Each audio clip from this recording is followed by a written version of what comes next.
tradicional visão sobre a terceira idade é caracterizada pelo sedentarismo, sentimento de inutilidade, exclusão social e pelas enfermidades, consequências de um processo de envelhecimento. Por outro lado, uma nova consciência sobre a terceira idade está sendo formada a partir de um ciclo de vida saudável, baseado na inclusão social. Hoje, no Vida e Saúde, a assistente social Débora Guedes irá nos informar sobre os benefícios dessa inclusão para a terceira idade.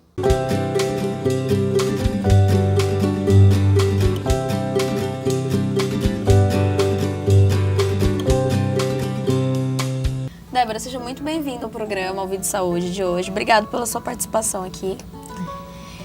Para começar, qual é a melhor maneira para preservar o corpo, a mente dos idosos? Eu que agradeço a oportunidade e o convite, falar sobre envelhecimento, sobre a pessoa idosa, sobre a faculdade da terceira idade, é sempre um prazer e uma satisfação. Sobre o desenvolvimento da mente, do corpo e da memória, eu entendo que existem várias frentes de atendimento para a pessoa idosa. Algumas trabalham com prevenção e outros trabalham com a cura mesmo, e outras também buscam entender um pouco melhor, né? Pesquisar e compreender um pouco melhor todo esse processo do envelhecimento, né? Porque o processo do envelhecimento é um fenômeno atual, ainda um pouco desconhecido de forma geral. Então, a participação nesses espaços, nessas instituições que buscam oferecer atividades de exercício para a memória, né, de valorização da lembrança, ou as atividades físicas que são especificamente voltadas para o corpo envelhecido, eu acredito que são as melhores alternativas para um idoso viver bem, com qualidade de vida e com saúde, essa fase da vida. E ao exercitar, assim, né, essa força muscular, a coordenação motora e, assim, diminuir o sedentarismo desses idosos, pode haver um prolongamento de vida? Acredito que sim. Pode haver um prolongamento de vida. Mas o mais importante é pensar na qualidade de vida com esse tempo a mais que se ganha para viver, né? Então, viver muito tempo, mas sem saúde, sem disponibilidade, sem autonomia ou dependente, não é um desejo, né? Não é desejável para ninguém em nenhuma faixa etária e muito menos para as pessoas idosas. Então, esse cuidado com o corpo, que deve começar o quanto antes, com a alimentação, exercitando também a mente e a memória, como você perguntou inicialmente, eu acredito que contribuem, não são determinantes, né? Tem muito a ver também com a maneira como a pessoa vem levando a vida, com as oportunidades que esse idoso teve também em outras fases da vida, né?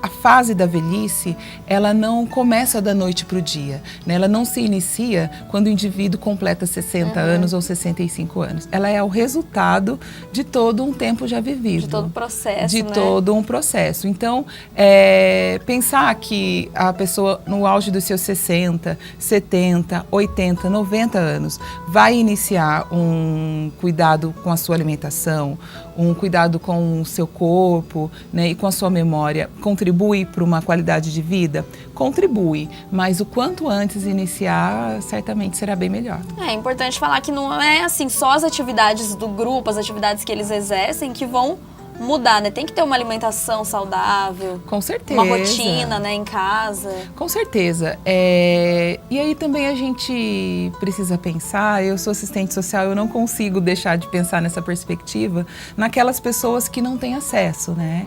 Porque uma coisa é a gente imaginar o idoso que tem acesso à informação, né? Que tem uma formação mais crítica e adequada, que tem condições de ir ao supermercado, consumir e escolher o que ele quer consumir minimamente, né? Esse sujeito, ele já vem tendo mais qualidade de vida desde, né, um tempo antes da fase da velhice.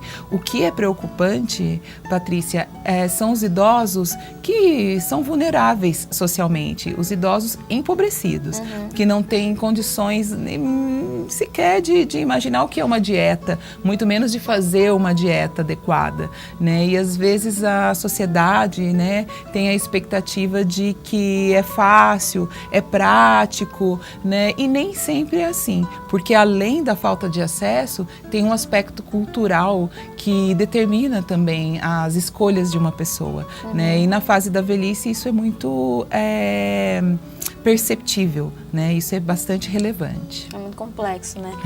E na faculdade da terceira idade, vocês percebem assim que alguns idosos descobrem talentos que nem imaginavam que tinham e começam a descobrir agora? Com certeza. Ontem nós tivemos um show beneficente na Faculdade da Terceira Idade. Tinha mais de 500 pessoas no Teatro da Univap prestigiando o potencial dos idosos que são alunos desse nosso programa, desse nosso projeto.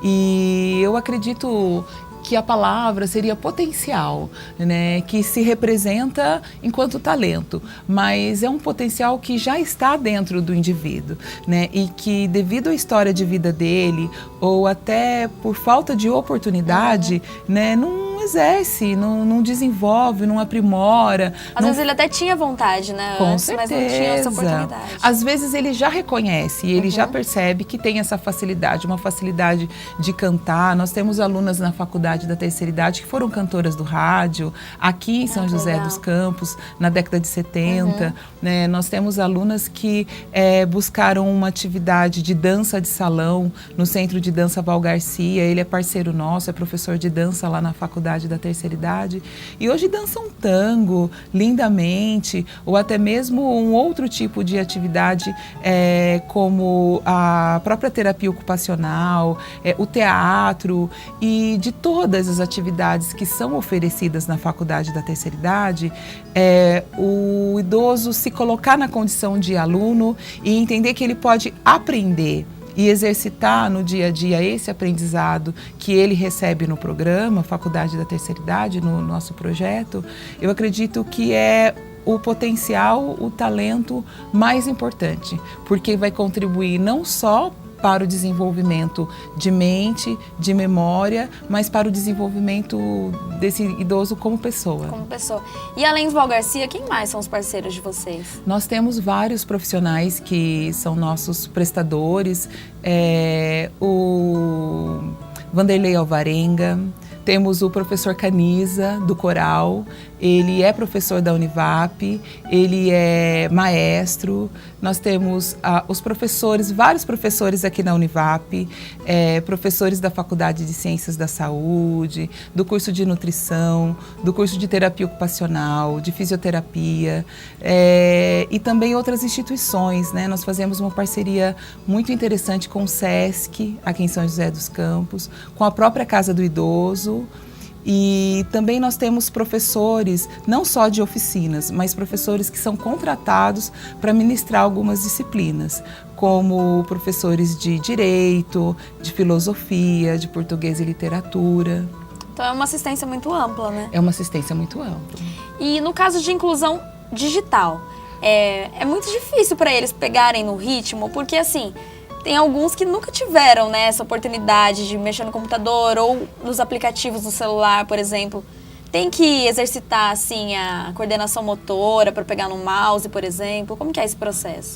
Então, quando você me pergunta isso, eu fico pensando o que significa pegar no ritmo, né? Porque esse ritmo, ele é determinado por uma sociedade que não vive essa fase, né? Que desconhece as limitações, as potencialidades também, mas as limitações de um corpo envelhecido, de um indivíduo com 70 anos, né? Enquanto profissional e dentro do próprio programa aqui na Univap, a gente faz muito essa crítica e várias reflexões também com os próprios idosos, do que significa essa inclusão social, essa inclusão digital, né? Então, existem limitações, existe um ritmo próprio do idoso, né? E é lógico que é um ritmo diferente de um jovem de 17 anos, de 12 anos, de 15 anos, de 20 anos, né? Da mesma forma que para a sociedade o fenômeno do envelhecimento e da longevidade é um fenômeno atual, nós estamos aprendendo a lidar com esse aspecto da vida. Para o idoso, tudo o que a gente conhece nessa sociedade contemporânea também são fenômenos atuais, né? Então, é um processo realmente de aprendizagem que demanda muita paciência. E a grande dificuldade nesse aprendizado do idoso em relação à inclusão digital, eu vejo que é a cobrança da sociedade para esse pegar no ritmo. E hoje em dia eles estão se adaptando muito mais rápido também, né? Porque é muito comum a gente ver no Facebook os avós, né, conversando. Com certeza, assim, o idoso na atualidade, eles são corajosos, né? Eles enfrentam, eles aprendem, se desenvolvem, exercitam, tudo tem a ver com a facilidade de acesso. Tudo tem a ver com a maneira como qual a comunidade e a sociedade oferece oportunidades para esse idoso se desenvolver. Tudo tem a ver também, Patrícia, da maneira como a sociedade, a comunidade e a família cobra, né? E cria expectativas para essa inclusão social do idoso. Os idosos têm Facebook, os idosos, né, se comunicam muito bem pelo WhatsApp, né, seguem Instagram e tudo mais. Então, eu acredito que o espaço de socialização, as instituições, a convivência é um instrumento facilitador para essa inclusão. Mas acho importante ressaltar as características peculiares. E assim, eles fazem muitos amigos também, né, nesses grupos, não só na faculdade da terceira idade, mas qualquer grupo de inclusão social. E fazer essas novas amizades para eles também é muito importante por passarem pelo mesmo desenvolvimento, por evoluírem juntos nessa inclusão, nessa adaptação. Com certeza. A participação em espaços onde eles encontram outras pessoas que têm características parecidas com as deles faz com que haja um sentimento de pertencimento, né? E esse sentimento de pertencimento possibilita o indivíduo entrar em contato com questões internas e trazer isso para a socialização e para a convivência, e essas características internas elas podem ser então melhor trabalhadas, né? Como o talento, como o potencial, como o aprendizado e como também essas limitações, né? Que são muitas limitações que em todas as faixas etárias, em cada fase da vida, cada uma tem as suas limitações, né? Então, a convivência, com certeza, faz com que o idoso tenha uma elevação da sua autoestima, e ali também é onde ele consegue reunir forças para se aprimorar, para se desenvolver. E além da elevação da autoestima, quais são os resultados que vocês mais percebem depois dessa inclusão? Resultados muito positivos, né? Melhoria de saúde, nós temos idosos que são encaminhados por médicos psiquiatras, por médicos geriatras, por psicólogos, por assistentes sociais, e a gente acompanha quadro de evasão escolar, a gente acompanha junto à família e também junto a esses profissionais que encaminham os idosos o desenvolvimento, o aprimoramento e a melhoria na saúde. Então, nós temos idosos que às vezes chegam na faculdade da terceira idade consumindo uma quantidade elevada de medicamentos, né? De diversos tipos de medicamentos para diversos tipos de doenças, e ali no processo de socialização, de ocupação do tempo livre, e aos poucos ele vai diminuindo o consumo desses medicamentos. Então é comprovado que eles adoecem menos, né? Comprovado que eles adoecem menos. A participação e a socialização é uma alternativa, eu diria que é a melhor alternativa. A gente costuma respeitar muito a opção de ficar em casa, né, tecendo crochê, cozinhando para os netos ou assistindo TV após um processo de aposentadoria, que a aposentadoria é muito mais delicada para o homem do que para a mulher. É uma opção, mas nós profissionais costumamos dizer que não é a melhor opção. E eles se tornam mais independentes, vocês percebem isso? Eles se tornam mais independentes. A questão da independência e da autonomia são dois fatores de muita preocupação para os idosos, né? Tem um valor a independência. Tanto é que está sempre presente no discurso dos nossos alunos essa valorização do ir e vir sozinho. Alguns moram sozinhos e dão conta dessa realidade, de bancar essa realidade. Mas existe também o fator da autonomia, e é diferente autonomia e independência. Né? A independência tem mais a ver com o aspecto funcional, né? Com conseguir tomar banho sozinho, escovar os seus dentes sozinho, se vestir sozinho. E a autonomia tem a ver com a questão da escolha. Né? Então, o que é mais preocupante? Né? A perder a autonomia ou perder a independência? Então, na faculdade da terceira idade, a gente percebe que tanto uma característica quanto a outra é de muito valor, e eles gostam de contar, e eles fazem questão de exercitar isso ao máximo, né? Porque a dependência e a perda da autonomia requer a gente pensar a presença de um cuidador, né? A presença de uma outra pessoa ali administrando a vida desse idoso, decidindo por ele, e de certa forma para essa corte, para esse grupo que a gente atende atualmente, para esse grupo de idosos atualmente na sociedade, não é algo muito positivo imaginar o fato de ser cuidado por alguém. Eu acho que é o medo de qualquer um, né? Depender de alguém um dia, né? Para as pessoas trocarem, né? Nos trocar, dar banho, né? Realmente entra nesse aspecto da dignidade, né? Mas também é uma realidade, viu, Patrícia? Sim. Todo mundo vai passar por isso um dia, né? Pode ser que sim, né? Nós temos hoje um índice elevado de doenças de memória, né? Tem o Alzheimer, tem Parkinson, tem outras doenças degenerativas, de esquecimento, e aí não tem como, né? E entra também no outro aspecto de como as relações familiares foram construídas, quem vai cuidar desse idoso, qual o tipo de vínculo que tem. Então esse é um assunto complexo. No caso de Alzheimer, assim, nesses tipos de doenças degenerativas de memória, tem como ter um controle com essas atividades, uma atividade em grupo? É muito difícil. Porque dizem que é bem associado à depressão também, né? É muito difícil o sujeito demenciado, o idoso demenciado, conseguir se manter no grupo. Né? Nós já tivemos algumas oportunidades de tentar, mas só é possível com a presença do cuidador, por vários motivos. E o motivo mais importante é porque um idoso em situação de demência, ele não pode ficar sozinho nem um segundo. Né? Porque mesmo que ele esteja no início do processo da demência, mesmo que ele tenha algum lapsus de memória, de percepção da realidade, né, o que predomina é o esquecimento. Então esse indivíduo ele pode se lançar às ruas, né, se perder ou ter mesmo atitudes de autonegligência. Eu tive um caso de uma aluna que ela foi tomar banho e ela resolveu, ao invés de usar o shampoo, usar o amaciante para poder lavar os cabelos. Né? Então assim, ela estava sozinha e isso teve uma série de consequências.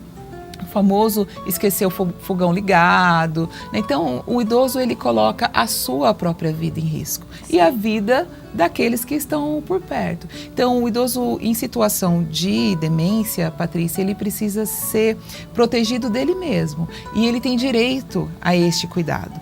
Né? Então, é realmente uma grande preocupação dos próprios idosos, de qualquer pessoa, né, vivenciar essa experiência. A vida em grupo é um pouco mais delicada para o idoso demenciado, porque também requer alguns cuidados específicos, uma rotina, né? O idoso demenciado, ele precisa de uma rotina. Quanto menos ele sair da rotina, é mais positivo para ele, é melhor para o tratamento dele, né? E é importante também que se tenha paciência, olha a gente falando de novo da paciência, né?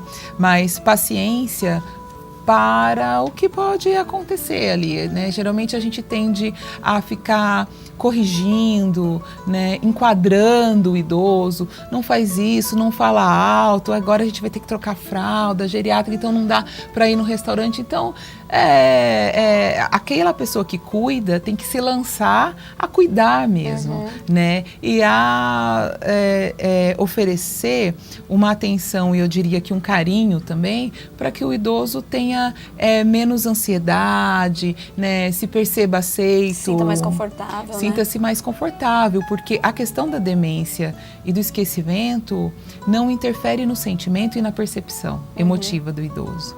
Então, ele pode estar completamente confuso, completamente desorientado, mas se ele for maltratado, ele percebe, ele sente, e em algum lugar isso é registrado.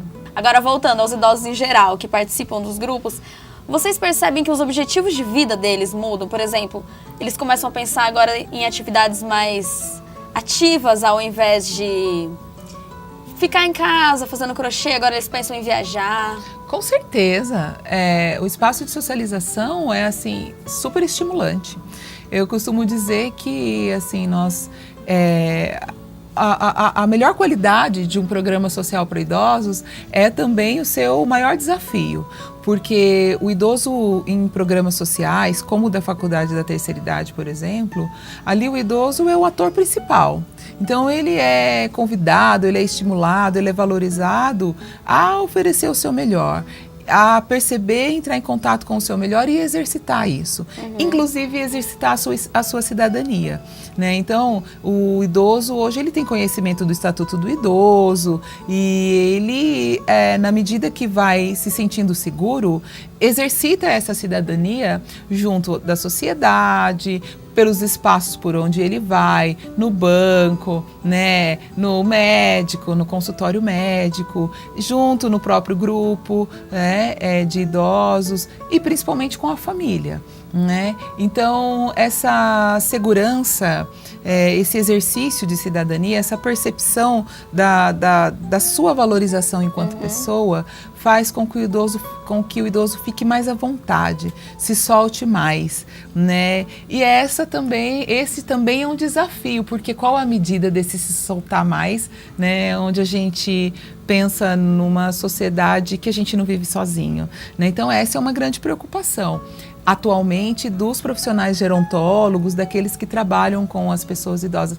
Qual a medida disso? Né? Porque nós também encontramos grupos de idosos que acreditam que pode tudo, inclusive dar bengalada na cabeça de alguém na fila do banco porque ele tem que exercitar o seu direito, né? E faz uma interpretação ali em dado momento que ele foi desrespeitado. E até mesmo agora nas eleições, né? A gente viu quantos idosos votando, eles estão percebendo a valorização deles, né? Perfeitamente. Que faz diferença, né? O voto deles faz diferença. A quantidade de idosos que nós temos no Brasil, Patrícia, seria, se todos votassem, seria possível mudar o resultado de uma eleição. De uma eleição municipal, estadual, com certeza. Se todos exercessem o seu direito de votar. Agora, pegando esse gancho, vamos mostrar agora que ser idoso não é motivo para sedentarismo. Tem muitos idosos por aí que não cansam da adrenalina. Quem disse que a terceira idade ainda é conhecida pelo crochê, bengala e sedentarismo? Muitos idosos dão de 10 a 0 em jovens quando o assunto é disposição e sede de vida. Em 2010, a revista americana Senior for Living publicou uma lista muito motivadora, que continha diferentes personagens que tinham a partir de 60 anos de idade e ainda esbanjavam coragem. Entre eles, podíamos conhecer a história do médico holístico Albert Leung, de 70 anos, que ficou famoso por descer as montanhas com seu snowboard. Você gosta de surfar? Já pensou em encarar as ondas do Havaí? John Zabotok, na época com 89 anos, ainda surfava nas grandes ondas havaianas.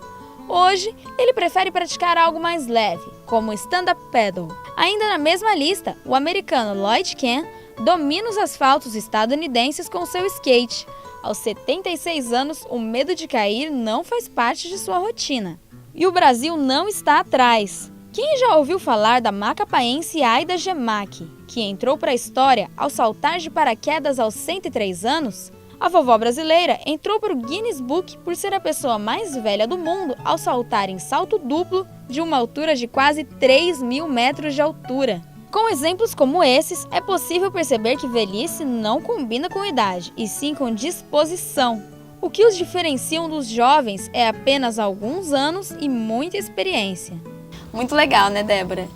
E as atividades físicas podem ser praticadas em qualquer idade, sem oferecer risco, ou tem que ser mais moderada? Eu acredito que em todas as faixas etárias existe algum risco, né? E o idoso também tem, né? Assim, o processo de envelhecimento, ele é considerado em 3 importantes perspectivas, né? Envelhecimento biológico, envelhecimento social e o envelhecimento psicológico. E o envelhecimento biológico nos põe a pensar essa questão da fragilidade. Ela existe, Patrícia, a gente também não pode negligenciar ou imaginar que, né, se um idoso tiver uma queda, que não vai haver consequências, né? Isso pode acontecer.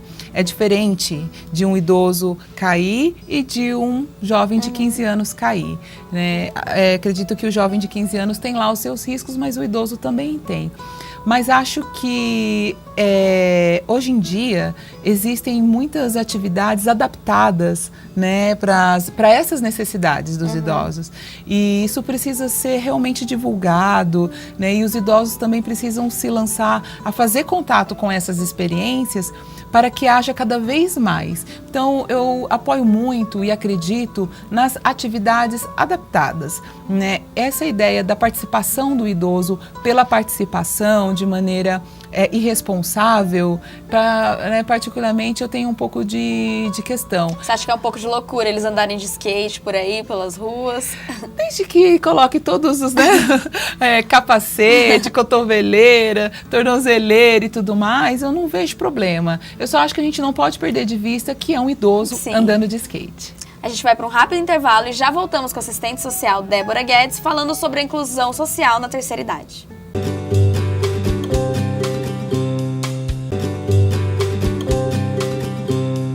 Voltamos com Vida e Saúde. Hoje o tema é inclusão social na terceira idade. E agora vamos conferir um sério problema que acomete os idosos com mais frequência do que imaginamos, infelizmente. A violência contra os idosos é um problema sério, atingindo todas as classes sociais no mundo inteiro. A violência contra o idoso ainda ocorre, na maioria das vezes, na própria convivência familiar, numa relação de confiança e um pacto oculto de silêncio. Segundo a Secretaria de Envelhecimento Saudável e Qualidade de Vida do Rio de Janeiro, a cada 10 minutos, um idoso é agredido no Brasil. Em 70% desses casos, o agressor é o próprio filho. Geralmente, o agressor familiar mora na mesma casa que o idoso, depende da vítima ou a vítima depende dele, não se relaciona bem com o idoso e muitas vezes vive isolado socialmente, mantendo o idoso sob mesma condição. Dentre as mais comuns causas de violência aos idosos estão a violência física, maus tratos ocasionados por falta de paciência ou para obrigar os idosos a praticarem o que não desejam, a violência psicológica, podem ser agressões verbais ou gestuais com o propósito de aterrorizar os idosos, humilhá-los, restringir sua liberdade ou isolá-los do convívio social. Abuso financeiro e econômico. Geralmente, os familiares praticam a exploração não consentida pelo idoso de seus recursos financeiros e patrimoniais. E o abandono, a ausência da família para dar suporte necessário e omissão de cuidados necessários aos idosos. Hoje, temos diretrizes, serviços e órgãos que têm por objetivo proteger essa população. O Estatuto do Idoso, conselhos estaduais e municipais, delegacias de proteção e o Disque Denúncia. Mas a participação da sociedade é de suma importância. O respeito é a base para uma sociedade equilibrada. Isso é muito grave, né, Débora? Você já presenciou muitos casos assim? Alguns casos, né? Inclusive, a semana passada nós acompanhamos um caso de abandono da família. A situação da violência, ela também é complexa, porque existem vários tipos de violência, Patrícia. E a violência física, ela nos causa um impacto, né? Você vê um idoso machucado, com hematomas, isso nos mobiliza, nos leva à questão da fragilidade humana, né? E também em relação à agressividade do ser humano. Mas a violência que mais preocupa é a violência psicológica. Essa é uma violência velada, né? Uma violência que às vezes o idoso sofre há anos e nem ele consegue identificar que está vivendo uma violência. Geralmente correlaciona isso com características de personalidade do filho, ou do marido, ou da esposa, ou de quem, né, acomete a violência, mas não é exatamente isso, né? Existe um limite tênue, mas existe um limite para a questão da personalidade, de uma personalidade um pouco mais, né, O desrespeito, né? Exatamente, o desrespeito. Então, essa é a violência que mais nos preocupa, porque quando o idoso chega nas instituições com algum hematoma, né, geralmente com a cabeça, aqui na cabeça é o primeiro e o principal local físico onde a violência acontece, né, pensando na violência física, porque geralmente o idoso está sentado e o agressor está em pé. Né? Então, em primeiro lugar, geralmente geralmente aqui nos olhos, né? Então, você já identifica, faz uma denúncia institucional ou chama a família, faz um contato com as instituições responsáveis. O problema é quando é a própria família, né? O problema é quando é a própria família, né? E aí, essa violência psicológica, que eu te disse, que é a violência velada, que ela é muito preocupante, que ela acontece muitas vezes dentro da própria família, como você disse, o desrespeito, ela se expressa pelo desrespeito. Vai desde uma brincadeirinha, né, que todo mundo acha graça, de menos o próprio idoso, né, isso é um tipo de violência, até o grito, né, até uma relação de forças no discurso e na conversa, fica quieto que eu decido por você, você não sabe de nada, você já está velho, né, imagina, sempre foi assim, as ofensas. Essa é uma violência muito preocupante, porque o idoso ele não conta. Essa violência se representa muitas vezes na depressão, né, muitas vezes na tristeza ou outras doenças psicossomatizadas pelo próprio idoso. Ou o recolhimento. Né? Às vezes o idoso ele se recolhe, não socializa, não participa, porque ele vai percebendo, né, uma certa possibilidade de dependência desse indivíduo que é o agressor, mas é o possível cuidador dele, né? Então ele vai meio que cedendo a essa situação e deixa de participar. E a partir desse recolhimento dá pra gente perceber que eles sofrem violência em casa? Com certeza, é muito importante, assim, o Estatuto do Idoso, ele preconiza o seguinte, que o idoso, ele é responsável, ele é responsabilidade da família, da comunidade, da sociedade e do Estado. A sequência é esta. Então, se a família não dá conta de cuidar do seu idoso, de garantir para ele o exercício dos seus direitos, é responsabilidade da comunidade. Isso quer dizer o quê? Se um vizinho percebe, né, que tem ali o idoso que sempre viveu ali, sempre ouviu sons de pessoas conversando naquela casa, e de repente isso começa a diminuir, né? Esse idoso não aparece mais na rua, não varre mais a calçada, não participa mais de alguma situação ali da comunidade, isso é um sinal, né? Então, às vezes a vizinhança, a comunidade tende a um movimento exatamente de se recolher também, né? Imagina, eu vou aqui fazer de conta que eu não estou percebendo isso, porque daí se eu não percebo, eu não reconheço, eu não tenho que me responsabilizar por isso. E como que a gente tem que proceder? Você tem que fazer denúncia. Tem que fazer denúncia. Existem mecanismos que garantem o anonimato das pessoas que querem denunciar um tipo de violência. Muita gente vê e fala, eu não vou me meter, né? Assunto de família, eu vou ficar na minha, mas é importante denunciar. É importante denunciar e é possível denunciar sem se envolver com o problema, né? Então, assim, um idoso em situação de violência, ele grita por ajuda, por apoio. E hoje em dia existem vários mecanismos. Aqui em São José tem a Delegacia do Idoso, que tem um trabalho incrível, importante, que esteve até em vias de diminuir a sua estrutura por conta do pouco índice de denúncia. As pessoas não denunciam, né? Os próprios idosos não denunciam por envolvimento, muitas vezes. E às vezes eles nem sabem, né, que tem essa Delegacia do Idoso. Não sabe, exatamente. Fica no Vila Ema, aqui em São José, né? Existe a Delegacia do Idoso, existe a Defensoria Pública e o próprio Ministério Público, né? Então, seguindo essa sequência de responsabilidade da família, da comunidade, da sociedade, o Estado está em último, mas ele é um parceiro importante e acaba que na maioria das vezes, chega para o Estado ter que fazer uma interferência. E quando eles participam de atividades em grupos, como a Faculdade da Terceira Idade, por aumentar a autoestima e por eles se sentirem mais corajosos, pode ser que eles tenham mais essa facilidade de falar sobre o problema, de comentar com os amigos, até mesmo com vocês? Sim, o processo da convivência em grupo tem características muito importantes para né, para esse desvelamento de uma possível violência? Primeiro que eles formam grupos dentro do próprio programa. Então, ontem mesmo, depois da atividade que nós tivemos na Faculdade da Terceira Idade, um grupo de idosas, elas iam sair para comer juntas. Um outro grupo vai sair para ir para uma pizzaria, para um barzinho. Elas se reúnem, fazem festas de aniversário. Então, criam-se laços afetivos mesmo, de amizades, e elas vão cuidando uma das outras. Então, não é raro algum aluno ir sinalizar para a gente, algum aluno sinalizar para a gente a percepção da mudança de comportamento de um amigo. Então, isso é muito importante. Nós temos esse processo de acompanhamento das frequências e nós também temos um vínculo profissional, mas um vínculo bastante importante. Nós conhecemos os nossos alunos e eles se sentem à vontade dentro da Faculdade da Terceira Idade, de modo que muitas vezes eles mesmos vêm conversar com a gente, né, e contar as suas histórias, né, e dividir as suas situações e juntos nós vamos pensando algumas possibilidades.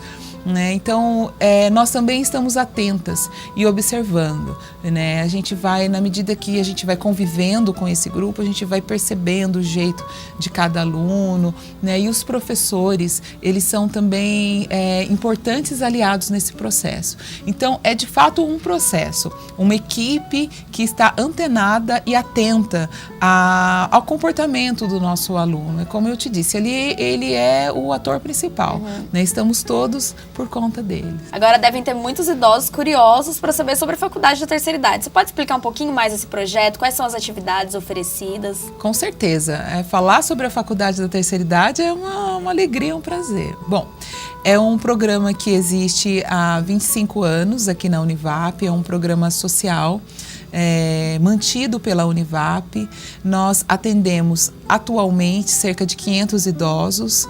Temos um núcleo aqui em São José dos Campos, um núcleo em Caçapava e um núcleo em Campos do Jordão. Em Campos do Jordão, o projeto também atende no campus Plátanos da Univap. O objetivo principal é a atualização cultural. Né, diferente de um formato de centro de convivência. Nós temos essa perspectiva da educação, né, nos moldes de um trabalho social. Então, é um curso informal, não é um curso profissionalizante e é voltado para o idoso que acredita que, além de ensinar, ele ainda tem muito para aprender.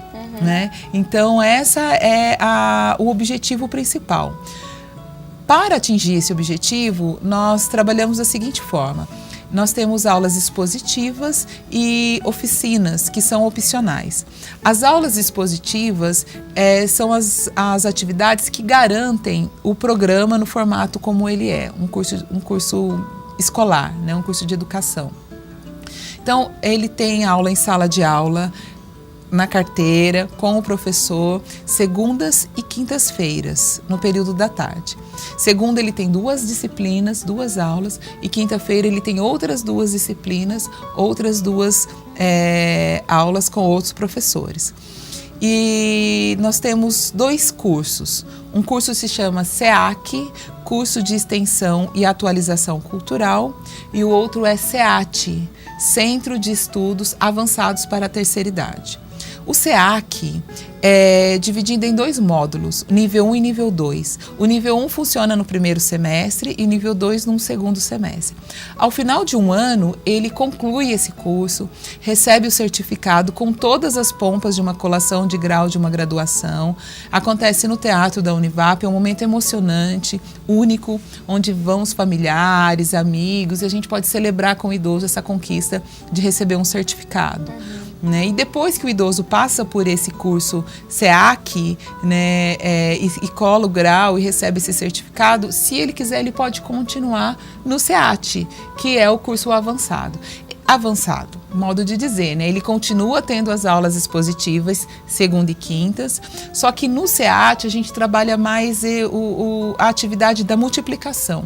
Então, o idoso no SEAT, ele já tem condições de participar de outros grupos, levando para esses outros grupos o que ele aprende na faculdade da terceira idade, né? Então, eles preparam seminários, eles fazem atividades beneficentes, né? Eles reproduzem ali, multiplicam todo o aprendizado que eles recebem na faculdade da terceira idade, tem palestras também.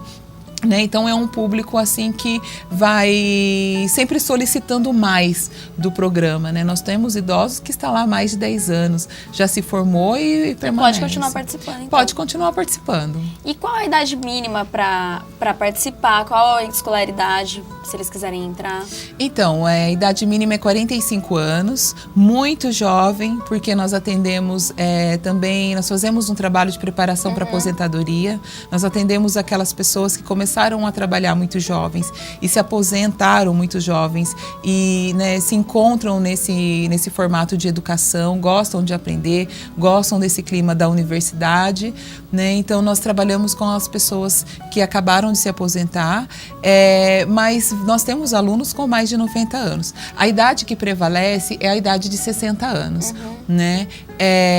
O critério mínimo é ser alfabetizado e ter pelo menos 45 anos.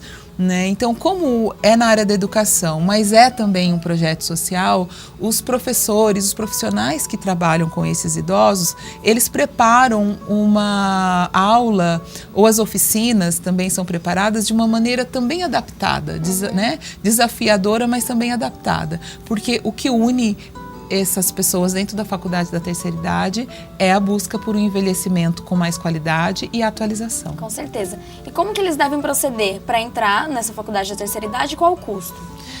Não há custo, é um projeto mantido pela universidade. Eles devem nos procurar.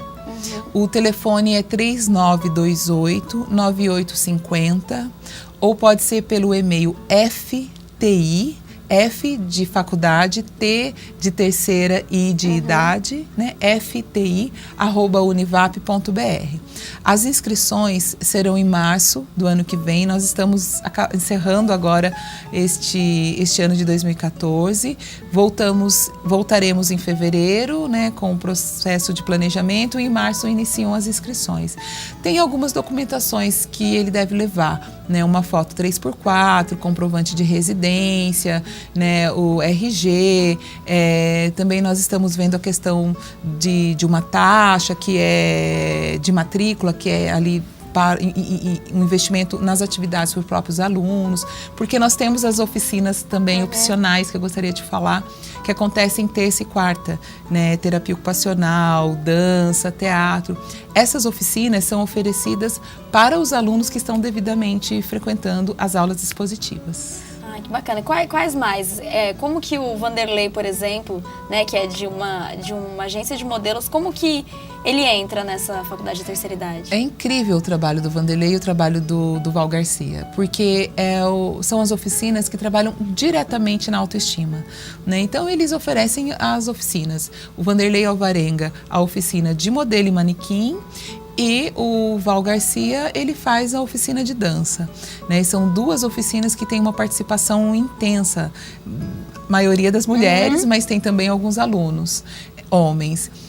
O Vanderlei, ele trabalha autoestima, postura, elas aprendem a se colocar, a questão de etiqueta, né? E também essa situação do desfile mesmo. Ele busca parceria com lojas que vendem roupas, né, bonitas para as mulheres, independente da idade, mas ali ele é muito criterioso para escolher aquelas peças que, né, combinam, que respeitam a forma física de cada aluna.